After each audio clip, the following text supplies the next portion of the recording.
अब परमात्मा बताते हैं कि जो भक्ति नहीं करती और ऊंचे घरों की बहू बेटियां थी, पर्दों में रहा करती थी, सामने पहरेदार ड्योढ़ी लगा करती थी, एक सत भक्ति ना करके अगले जन्म में वो कुतिया बनती हैं। और जब तो वो इज्जत के कारण घर से बाहर नहीं निकलने देते थे, उनको सत्संग में नहीं जाने देते थे, स्वयं भी नहीं जाते थे। कहते हैं वो पर्दे की सुंदरी बीबी पर्दा रहे थी और डोडी लगे थी बाहर, अब गात उगाड़े फिरती हैं वो बन कुतिया बाजार। पहले तो एडी से लेकर चोटी तक अंग छुपाए रहती थी और फूले नहीं समावे थे इज्जत के ठेकेदार। आज वह कुतिया बनी फिर कति नगन उगाड़ी। तो वह दुर्गति जब तक दिखाई नहीं देती, जब तक हम सत्संग नहीं सुनते।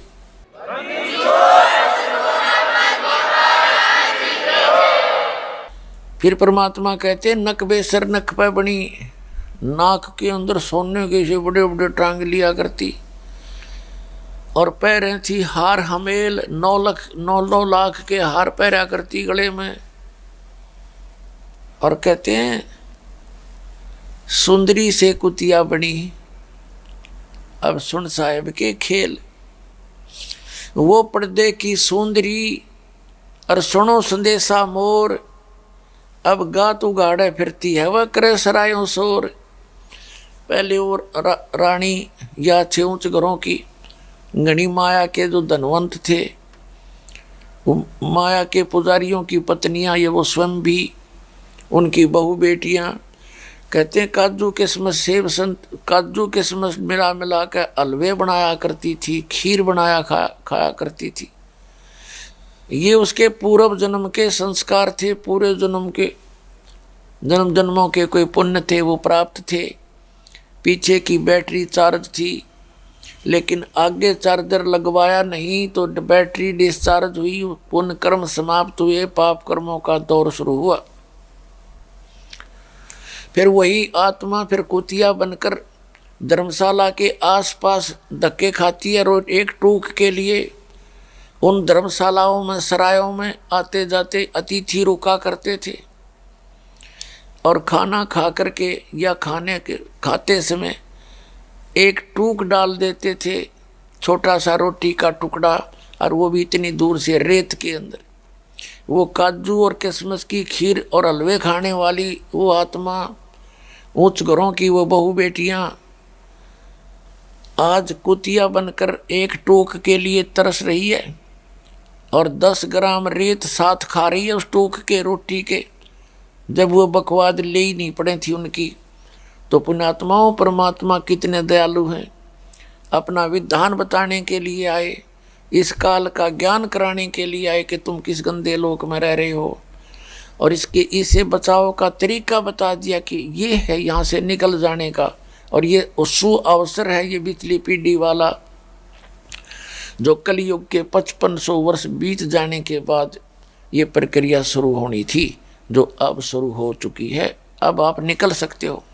तो परमात्मा बताते हैं कबीर हरि के नाम बिना वो राजा रसब हो। अब क्या बताते हैं परमात्मा के एक भक्ति ना करने से पूर्व जन्म का पुण्यकर्मी प्राणी जो आज मंत्री, प्रधानमंत्री, मुख्यमंत्री या कोई और बढ़िया कोई पैसे वाला व्यक्ति है, धनी व्यक्ति है, तो वो भक्ति ना करके कहते हैं आप राजा को यहाँ का एक सबसे श्रेष्ठ और समर्थ व्यक्ति मानते हो। परमात्मा कहते हैं भगवान की भक्ति ना करने से वो राजा भी गधा बनेगा, और गधे के साथ क्या बनती है फिर, सारा दिन कुम्हार उससे काम लेता है और शाम के समय उसको जंगल में भेज देता, छोड़ देता है, एक मारता लटकड़ में, कमर में, और जा। अब पेट भी बाहर भर के आता वो, और आते शाम फिर पकड़ लेता कान उसका, और सुबह सारा दिन फिर काम लेता है। उसको घर पे चारा भी नहीं डालता। तो पुण्यात्माओं, जब आपकी यह भांग उतर जाएगी, जिस समय आपको ये ज्ञान समझ में आ जाएगा और आपकी भांग उतर जाएगी, जिसमें आप इस झूठे सुख में फूले फिर रहे हो, उस समय आपका ये सारी बात समझ में आवेंगी और सारी सत्य दिखाई देंगी। जब तक यह भांग का नशा है तब तक आपने ऐसे लगेगी जैसे वैसे ही कह रखा होगा, डराने के लिए। कई ऐसे भी व्यक्ति हैं, वो कहते हैं ये तो वैसे डराने के लिए कही गई है, ऐसा थोड़ा ही होता है। अब जैसे कोई चोर चोरी करता है और उसको कहते हैं कि भाई चोरी ना करे, तुझे पुलिस पकड़ेगी, तेरे जूते मारेगी और जेल में ठोकेंगे, काला मुंह करेंगे तेरा। अब ये डर भी है, डराया भी जा रहा है और सच्चाई भी है। जिस दिन उसकी वो चोरी करता पकड़ा जाएगा, उसका जूते भी लगेंगे। पहले तो पब्लिक से मार दे मनमाने और फिर जेल में ठोका जाएगा। तो वो डर भी था और सच्चाई भी थी।